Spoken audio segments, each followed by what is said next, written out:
Academy Awards critique is so common nowadays that it is not even being perceived correctly anymore. Too much of a shouting makes critique sound as just a noise, but here I got 6 great movies acknowledged by the audience that did not receive any Oscars statuette at all. Some of these movies were not even nominated for the Academy Awards. So let's start reviewing. The Shawshank Redemption, 1994. Story about a wrongly imprisoned lad who attempts to escape jail. Forrest Gump undermined quite a few good movies on Oscars that year, including this one. The Shawshank Redemption lost in Best Cinematography nomination to Legends of the Fall. Well, it is obvious that filming prison scenes is not as cinematic as filming Brad Pitt and Anthony Hopkins in the wilderness and plains of Montana. The Shawshank Redemption was nominated for 7 Oscars, including Best Cinematography, Best Picture, and Best Sound. Won none of those. The Golden Bald Guy should have been given to The Shawshank Redemption for the Best Adapted Screenplay for the adaptation of the novella called Rita Hayworth and Shawshank Redemption, written by Stephen King, which in turn was loosely based on a Leo Tolstoy short story. As you can sense, Forrest Gump won in that category of nomination. Fair enough, though bitter due to the fact that The Shawshank Redemption was left with no Oscar. Morgan Freeman surely deserved to get one Golden Bald Guy for the Best Actor in a Supporting Role category. That went to the Martin Landau, who played Bela Lugosi in Ed Wood that year. Psycho, 1960. Classic story of a murderer, shockingly honest and thrilling even nowadays. Alfred Hitchcock's Psycho failed to earn a nomination for Best Picture, but was still recognized by being nominated in 4 categories: Supporting Actress, Director, Cinematography, Art Direction, yet did not win any of those.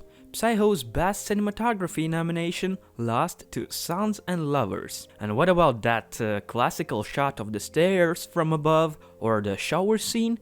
Sons and Lovers won the statuette for the Best Cinematography? Really? Rear Window, 1954. Another Hitchcock's movie.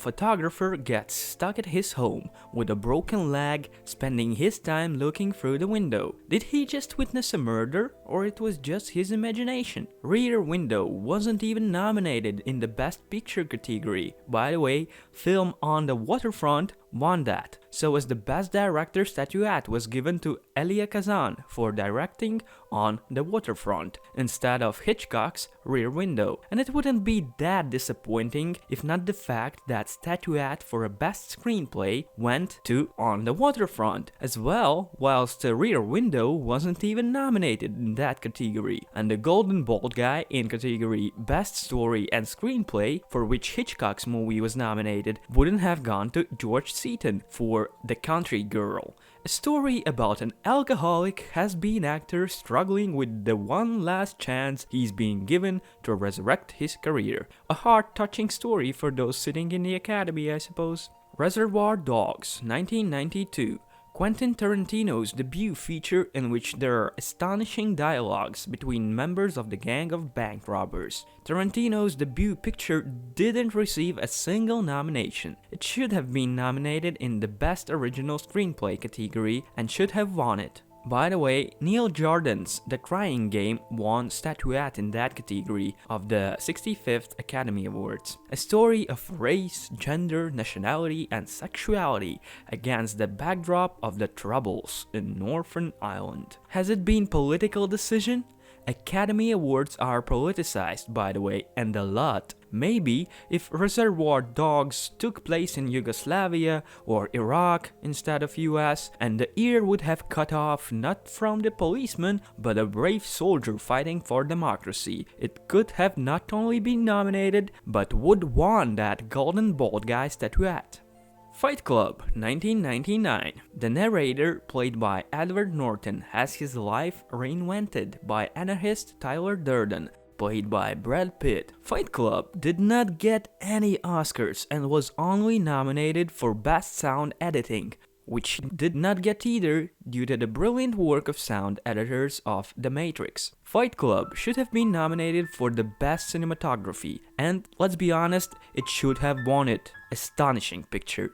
By the way, Best Cinematography statuette was given to American Beauty. As a matter of fact, The House Rules movie was given the statuette in Best Adapted Screenplay category that year. And as much as I personally love the story of Fight Club by Chuck Palahniuk, that was more of a spit towards The Green Mile by Stephen King and a reverence to John Irving. By the way, The Green Mile, 1999, film about death row corrections officer during the Great Depression in the US and the supernatural events he witnessed that changed his life. The film was nominated for 4 Academy Awards: Best Picture, Best Supporting Actor, Best Sound, and Best Adapted Screenplay. How many have it won? None, you guessed it. Best Picture statuette was given to American Beauty. Best Supporting Actor to Michael Caine, playing Dr. Wilbur Larch in The House Rules, instead of Michael Clark Duncan, who played the role of a convicted John Coffey brilliantly. What do you think about this list? I was thinking on placing some other movies in it, but was not sure if they really were acknowledged by the audience as much as the pictures listed above. Share your comments and point to possible mistakes I made right below this video. By the way, find more on skrivatv.com website. It was a Skriva. See ya.